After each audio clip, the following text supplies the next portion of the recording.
Good morning friends, मैं विक्रम सिंह चौहान स्वागत करता हूं आपका अपने YouTube channel GK with Vikram Singh Chauhan पर। दोस्तों, राजस्थान के इतिहास के क्रम में आज हम मेवाड़ रियासत का इतिहास पढ़ रहे हैं, जिसमें हम अब तक मेवाड़ रियासत से संबंधित 3 पार्ट पढ़ चुके हैं। ये हमारा चौथा पार्ट है। तो जो इस वीडियो में नए हैं वह पहले मेवाड़ की 3 पार्ट्स देखें ताकि आपको आगे की पार्ट क्रमबद्ध रूप से समझ में आ सके। और हमेशा की तरह अगर आप पहली बार चैनल पर आए हो तो चैनल को सब्सक्राइब कीजिए, हमारे वीडियो को शेयर कीजिए और अगर आपको पसंद आए तो लाइक कीजिए। धन्यवाद। आगे चलते हैं हम हमारे क्रम में। जैसा कि हम पढ़ रहे थे मेवाड़ राज्य का, कल हमने देखा मेवाड़ का एक शासक जिसका नाम है रतन सिंह। रतन सिंह 1302 से लेकर के 1303 तक शासक रहता है।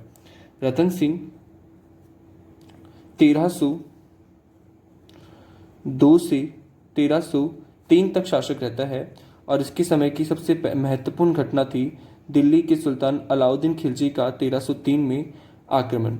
इसी के साथ ही हमने रतन सिंह के साथ ही हमने एक पद्मिनी की कथा भी सुनी, जो कि 1540 में एक व्यक्ति है जिनका नाम है मलिक मोहम्मद जायसी ने अपनी पुस्तक पद्मावत में लिखी थी। इतने चीज़ों के बारे में बातें कर चुके थे। अलाउद्दीन खिलजी ने चित्तौड़ पर आक्रमण किया। रतन सिंह लड़ते हुए वीरगति को प्राप्त हुए, जिसे केसरिया कहा गया। उनकी पत्नी पद्मिनी के नेतृत्व में हजारों महिलाओं ने जौहर किया। ठीक है, केसरिया और जौहर दोनों मिलकर के साका। तो यह मेवाड़ या चित्तौड़ का पहला साका था जो 1303 में रतन सिंह के समय पद्मिनी के नेतृत्व में हुआ था। उसके आगे की बात, अलाउद्दीन खिलजी ने चित्तौड़ को विजय करने के बाद में वहां का प्रशासक अपने पुत्र खिज्र खां को सौंप दिया। खिज्र खां ने मालदेव चौहान को वहां का प्रशासन सौंप करके स्वयं दिल्ली आ गया। बाद में बनबीर सोनगरा वहां के प्रशासक बने और ऐसे में इनकी कमजोरी का फायदा उठा करके हमीर सिसोदिया ने चित्तौड़ पर आक्रमण कर चित्तौड़ को जीत लिया। तो आज हमारा जो शासक है वह है हमीर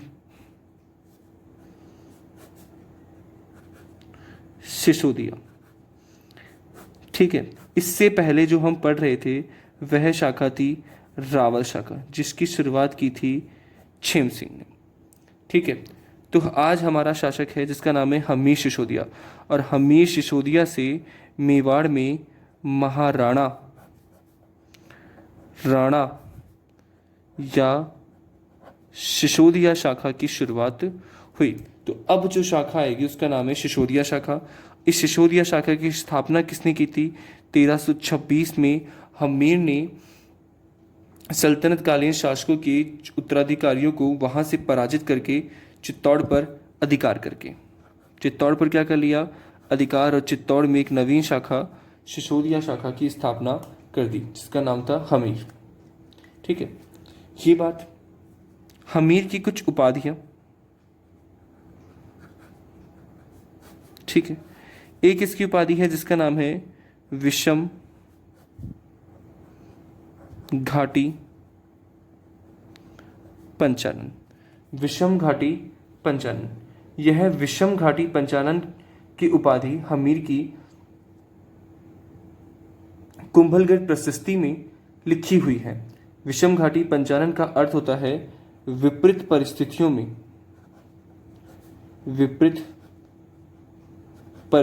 में अडिग रहने वाला। विषम घाटी पंचानन की उपाधि है विपरीत परिस्थितियों में अडिग रहने वाला।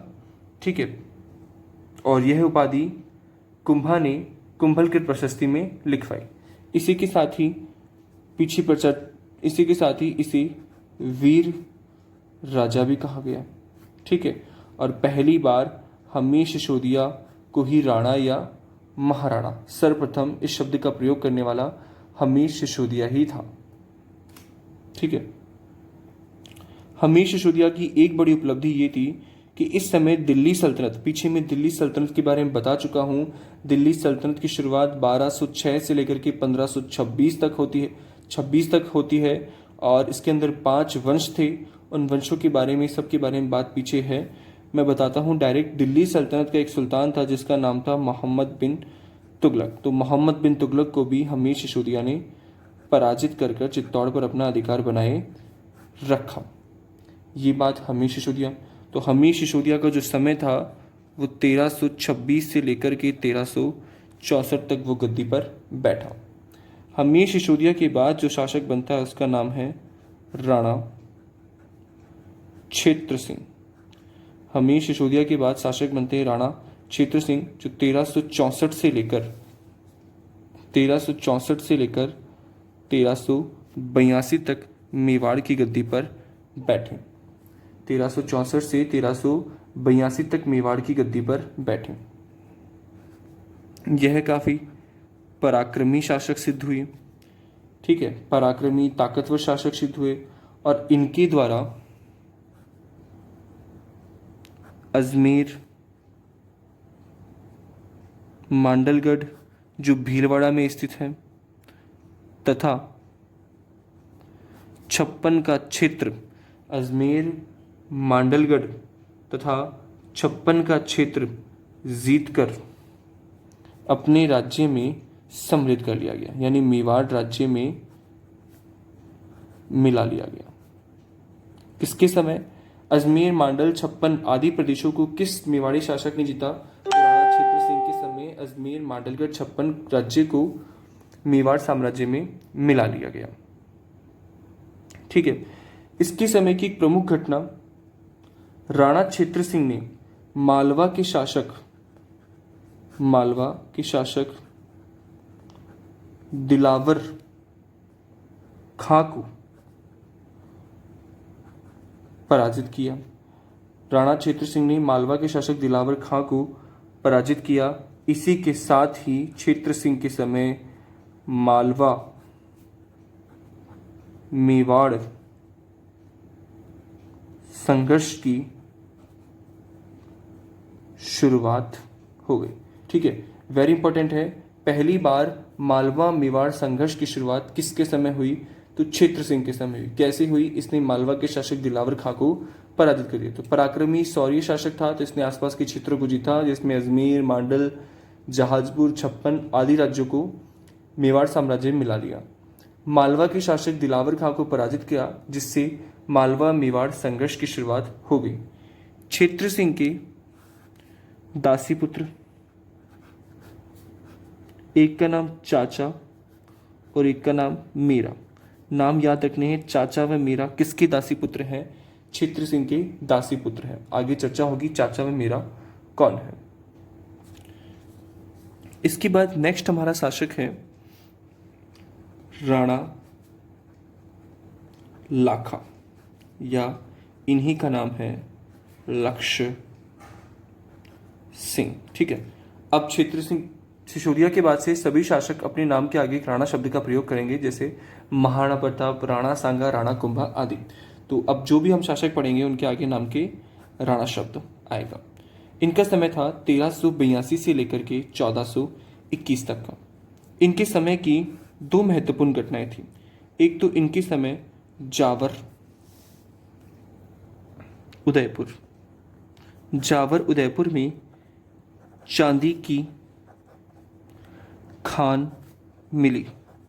राणा लाखा के समय जावर उदयपुर में चांदी की खान मिली, जिससे अर्थव्यवस्था में सुधार हुआ। इसी के चलते इन्होंने बहुत सारे भवन, दुर्ग व महलों का निर्माण करवाया। ठीक है, तो अपना पैसा उसने स्थापत्य कला के अंदर लगाया, जिसमें दुर्ग महलों का निर्माण इनके द्वारा करवाया गया। तो पहला इंपॉर्टेंट फैक्ट इनके लिए कि किस मेवाड़ी शासक के समय जावर उदयपुर में चांदी की खान मिली, तो व्यक्ति का नाम है राणा लाखा। दूसरा महत्वपूर्ण, इनके समय एक चिड़ीमार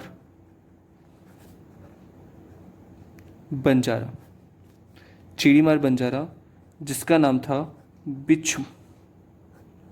चिड़ीमार बंजारे बिच्छू ने अपनी एक बैल की स्मृति में, उसका बैल मर गया तो बैल की स्मृति में उदयपुर में पिछोला झील का निर्माण करवाया। ठीक है, तो पिछोला झील का निर्माण राणा लाखा के समय, जावर में चांदी की खान राणा लाखा के समय। इस झील का निर्माण जिस व्यक्ति ने करवाया उसका नाम था चीनीमार बंजारा।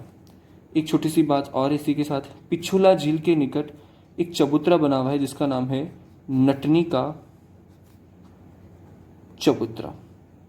ठीक है, नटनी नाच गान करने वाली, और इस नटनी का नाम था गलकी नटनी। छोटी सी कहानी है, चलो कहानियों की चर्चा नहीं करते हैं, बस सीधे फैक्ट पे आते हैं। नटनी का चबूतरा या गलकी नटनी का चबूतरा पिछोला झील के किनारे बना हुआ है। पिछोला झील का निर्माण राणा लाखा के समय चीनीमर बंजारे बिच्छू ने करवाया था। ठीक है, अब कुछ बातें। राणा लाखा के समय मारवाड़ के रणमल राठौड़, आप एक नाम याद रखो, रणमल राठौड़, जो कहाँ के हैं, मारवाड़ के। रणमल राठौड़ की एक बहन है जिनका नाम है हंसा बाई।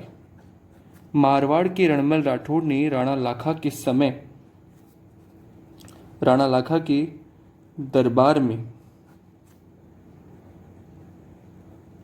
लाखा के पुत्र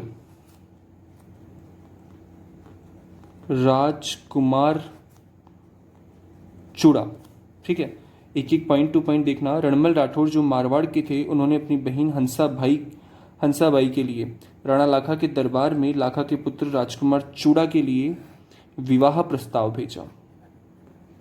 विवाह प्रस्ताव भेजा, और इस विवाह प्रस्ताव यानी राजपूतों में परंपरा थी, विवाह प्रस्ताव जिस जरिए दिया गया वह था नारियल। तो नारियल के माध्यम से रणमल राठौड़ ने अपने दूत से विवाह प्रस्ताव भेजा लाखा के दरबार में राव चूड़ा के लिए। दुर्भाग्य से उस समय राजकुमार चूड़ा, यहाँ व्यक्ति का नाम है राजकुमार चूड़ा। दुर्भाग्य से राजकुमार चूड़ा इस समय दरबार में नहीं थे, और लाखा ने एक मजाक स्वरूप कहा कि इस बुढ़ापे में मेरे लिए नारियल किसने भेज दिया।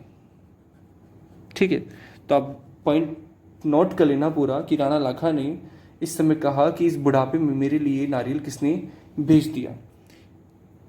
ठीक है, राणा लाखा के द्वारा कही गई सारी बात दूत ने रणमल राठौड़ को कह दी। रणमल राठौड़ ने कहलाया उस दूत के जरिए वापस से। रणमल राठौड़ ने उस दूत के जरिए लाखा को मैसेज दिया। ठीक है, और क्या मैसेज दिया, अगर लाखा और हंसाबाई से उत्पन्न पुत्र मेवाड़ का उत्तराधिकारी यानी राजा बने तो विवाह कर दिया जाएगा।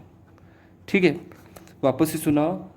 जब दूत ने वापस मैसेज दिया रणमल राठौड़ को, तो रणमल राठौड़ ने कहलवाया लाखा से कि अगर हंसाबाई से उत्पन्न पुत्र मेवाड़ का उत्तराधिकारी बने तो विवाह कर दिया जाएगा। विवाह किससे कर दिया जाएगा, लाखा से। लाखा असमंजस में पड़ गए, क्योंकि लाखा का जो बड़ा पुत्र था उसका नाम था राजकुमार चूड़ा, और वही गद्दी का अधिकारी था। तो किंतु जब राजकुमार चूड़ा को इस बात का पता चला तो उन्होंने अपने पद का त्याग कर दिया और कसम ली कि जीवन भर विवाह नहीं करेंगे।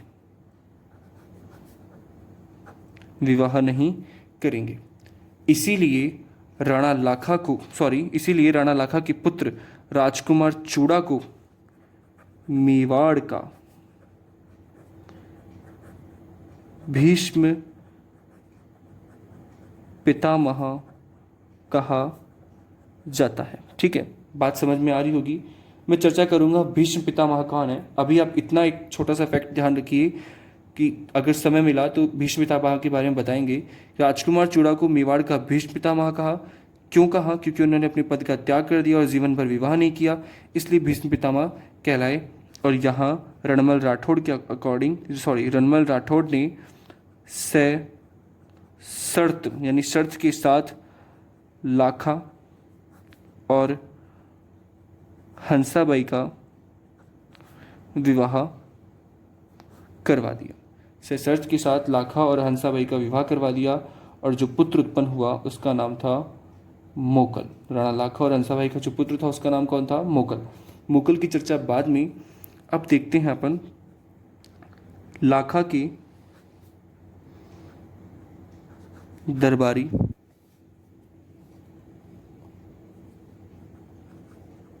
विद्वान। ठीक है, लाखा के दरबार में दो विद्वान थे जो संस्कृत साहित्य में प्रवीण थे। एक का नाम था धनेश्वर भट्ट और एक का नाम था झोटिंग भट्ट।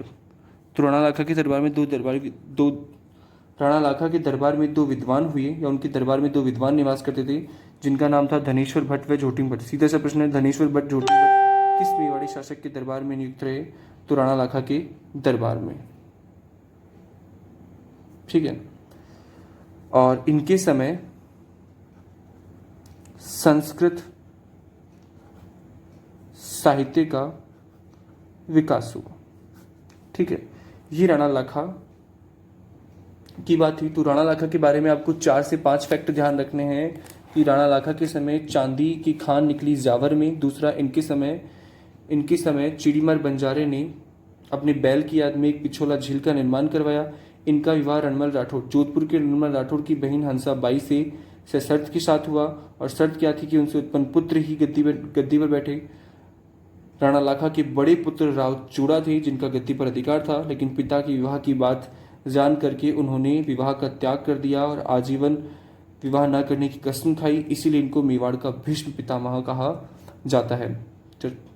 नेक्स्ट है, राणा लाखा की मृत्यु के बाद जो शासक बनेंगे उनका नाम है महाराणा मोकल या राणा मोकल।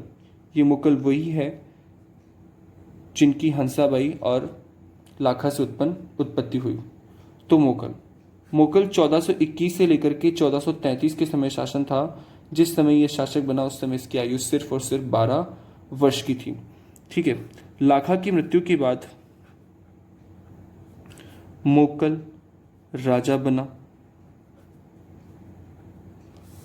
लाखा की मृत्यु के बाद मोकल राजा बना तथा हंसाबाई राजमाता। मोकल की आयु छोटी होने की वजह से मोकल के भाई जिनका नाम है राजकुमार चूड़ा मोकल के संरक्षक बने। मोकल के क्या बने? संरक्षक। ऐसी परिस्थिति में आप देख सकते हैं कि इतना छोटा बच्चा प्रशासन नहीं संभाल सकता, तो प्रशासन की जिम्मेदारी जिस व्यक्ति ने संभाली उसका नाम था राजकुमार चूड़ा। तो राजकुमार चूड़ा संरक्षक बनते। ऐसी परिस्थिति उत्पन्न हुई कि हंसाबाई ने राजकुमार चूड़ा पर संदेह किया। किसने संदेह किया? हंसाबाई ने। ये देख कर कि राजकुमार स्वाभिमानी थे, अतः उन्होंने मेवाड़ छोड़ मांडू चले गए। कहाँ चले गए? मांडू। राणा लाखा के पुत्र राजकुमार चूड़ा मेवाड़ छोड़कर मांडू चले गए। अब प्रशासन की बागडोर मोकल और उनकी माता हंसाबाई के हाथ में आ गई, लेकिन यह इतने बड़े मेवाड़ का प्रशासन नहीं संभाल सकते। अतः हंसाबाई ने अपने भाई जिसका नाम है रणमल राठौड़ को बुलाया और रणमल राठौड़ आकर के मेवाड़ का प्रशासन संभाला या मोकल को सहायता दी। ठीक है, आकर के प्रशासन संभाला और मोकल को क्या दी? सहायता दी। तो सारा प्रशासन रणमल राठौड़ की सहायता से मुगल चला रहे हैं। एक समय ऐसा आया कि मुगल राज्य से बाहर शिकार खेलने गया, राज्य से बाहर अपने महल क्षेत्र से बाहर शिकार खेलने गया, और जिस जगह शिकार खेलने गया उसका नाम था जीलवाड़ा। ठीक है, तो जीलवाड़ा में शिकार खेलने गया। 1433 का समय था। इसके साथ चाचा व मीरा, पीछे चर्चा कर चुके हैं अपन। चाचा व मीरा कौन है? चाचा व मीरा क्षेत्र सिंह के दासी पुत्र हैं, तो वह भी मुगल के साथ गए। यहाँ मुगल ने चाचा व मीरा का अपमान कर दिया। यहाँ मुगल ने चाचा व मीरा का क्या कर दिया?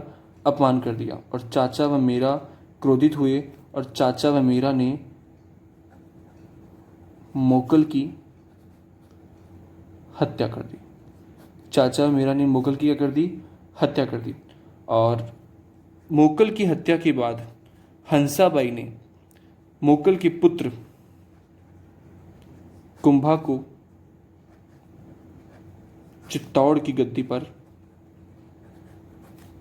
बैठा दिया। ठीक है, चित्तौड़ की गद्दी पर बैठा दिया। कुंभा कौन है? मुगल के पुत्र है। और कुंभा की जो माता है, कुंभा की माता का नाम है सौभाग्य देवी। सौभाग्य देवी, कुंभा की माता का नाम सौभाग्य देवी। तो मुगल और सौभाग्य देवी से उत्पन्न पुत्र कुंभा मुगल की मृत्यु के बाद मेवाड़ के शासक बनेंगे। तो ये छोटी सी बात थी। इसके आगे के शासकों की बात होगी कल। इससे पहले मैं छोटा सा रिवीजन आपको। मेवाड़ राज्य का इतिहास पार्ट 4। रावल शाखा की समाप्ति 1303 में हो गई। 1303 से 1326 तक सल्तनत कालीन शासकों का अप्रत्यक्ष या प्रत्यक्ष रूप से इस पर अधिकार रहा। 1326 में उनकी कमजोरी का फायदा उठाकर हमीर सिसोदिया ने चित्तौड़ पर आक्रमण कर उस पर अधिकार कर लिया और राणा और महाराणा शाखा या सिसोदिया वंश की स्थापना कर दी हमीर सिसोदिया ने। 1326 में उपाधियां विषम घाटी पंचानन, जिसका जिक्र कुंभा ने विजय स्तंभ में लिखवाया या करवाया। विषम घाटी पंचानन का अर्थ है विपरीत परिस्थितियों में अडिग रहने वाला। एक उपाधि वीर राजा है। नेक्स्ट है राणा या महाराणा। हमीर सिसोदिया ने महमूद बिन तुगलक को भी पराजित किया। नेक्स्ट राणा क्षेत्र सिंह 1364 से लेकर के 1382। इसने अजमेर, मांडलगढ़, जहाजपुर, छप्पन आदि प्रदेशों को जीतकर मेवाड़ राज्य मिला लिया। इसने मालवा के शासक दिलावर खां को पराजित किया। इंपॉर्टेंट है, दिलावर खां को पराजित किया, जिससे मेवाड़ मालवा संघर्ष का प्रारंभ हुआ या शुरुआत हुई। तो किस मेवाड़ी शासक के समय मालवा मेवाड़ संघर्ष प्रारंभ हुआ? क्षेत्र सिंह के समय। क्षेत्र सिंह के दासी पुत्र चाचा व मीरा। नेक्स्ट शासक है राणा लाखा 1382 से 1421। इसके समय का सबसे इंपॉर्टेंट कि इसके समय जावर उदयपुर में चांदी खान मिली, जिससे अर्थव्यवस्था में सुधार हुआ। भवन, दुर्ग, महलों का निर्माण करवाया गया।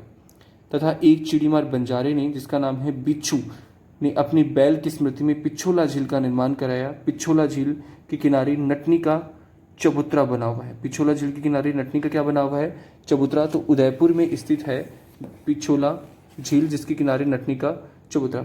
इसी झील की मैं बात करूं तो इसी झील में जग मंदिर और जग महल भी बने हुए हैं। ठीक है, नेक्स्ट मारवाड़ के रणमल राठौड़ ने अपनी बहन हंसाबाई का विवाह प्रस्ताव लाखा के बड़े पुत्र राजकुमार चूड़ा के लिए भेजा।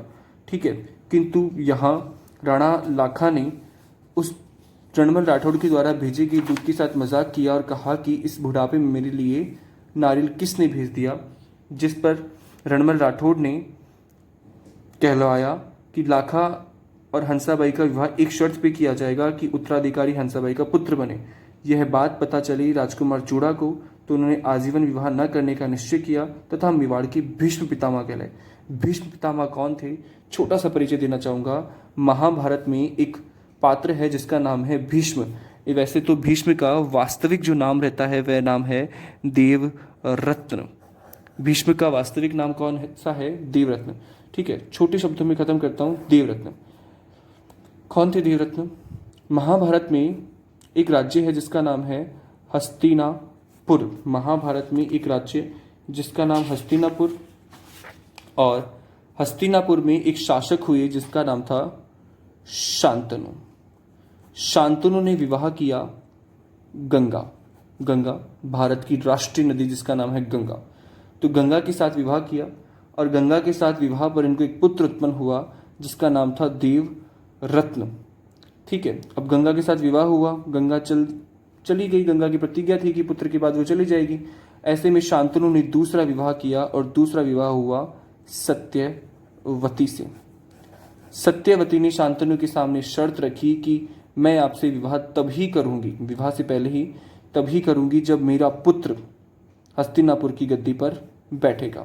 शांतनु ने विवाह से इनकार कर दिया। जब बात पता चली गंगा से उत्पन्न पुत्र देवरत्न को, तो उन्होंने प्रतिज्ञा ली कि वह विवाह नहीं करेंगे, आजीवन अविवाहित रहेंगे, और सत्यवती के पुत्र यानी कि जो उनके भाई होंगे उसी की गद्दी पर बैठाएंगे और उसकी रक्षा करेंगे। तो उनके द्वारा इतनी कठोर प्रतिज्ञा ली गई थी, इसलिए इनका नाम हुआ था भीष्म। इसीलिए हम मेवाड़ के राजकुमार चूड़ा को भीष्म पितामह का दर्जा देते हैं। पितामह कहलाए इसलिए भीष्म पितामह। तो मैं छोटा सा परिचय दे चुका हूँ, भीष्म पितामह कौन थे। ठीक है, शशरथ लाखा और हंसाबाई का विवाह हुआ, मुकुल उत्पन्न हुआ। लाखा के दरबारी विद्वान धनेश्वर भट्ट व जोटिंग भट्ट थे, जिनके समय संस्कृत साहित्य का उत्थान हुआ। महाराणा मोकल 1421 से 1433 का समय है। मोकल लाखा की मृत्यु के बाद में राजा बनता है, कम आयु का था। हंसाबाई राजमाता बनी, कम आयु की वजह से राजकुमार चूड़ा ने संरक्षण संभाला, किंतु हंसाबाई ने संदेह किया। राजकुमार चूड़ा मेवाड़ छोड़कर मांडू चले गए। ऐसे में हंसाबाई ने प्रशासन की बागडोर संभालने के लिए अपने भाई रणमल राठौड़ को बुला लिया, और रणमल राठौड़ को बुलाया। रणमल राठौड़ ने मेवाड़ का प्रशासन संभाला। ठीक है, मेवाड़ का प्रशासन संभाला। एक समय की बात है जब मोकल शिकार के लिए गया था, तो उसके साथ चाचा व मीरा गए। यहाँ मोकल ने चाचा व मीरा का अपमान किया। चाचा मीरा क्रोधित हुए और मोकल की हत्या कर दी। पीछे से हंसाबाई ने मोकल के पुत्र कुंभा को चित्तौड़ गद्दी पर बैठा दिया, जो सौभाग्य देवी से उत्पन्न एक पुत्र था। इसके आगे की बात अपना जो शासक रहेगा जिसका नाम है कुंभा। तो अब पढ़ेंगे अपन मेवाड़ के नेक्स्ट शासक कुंभा अगली क्लास के अंदर। वीडियो कैसा लगा, इससे संबंधित कोई प्रश्न हो तो कमेंट बॉक्स में लिख करके बताएं, और ज़्यादा से ज़्यादा इसे शेयर कीजिए और सब्सक्राइब करने के लिए बोलिए। आपकी रेगुलर राजस्थान इतिहास की क्लास से इसी तरह से रोज एक वीडियो आपके सामने आता रहेगा। ठीक है, धन्यवाद।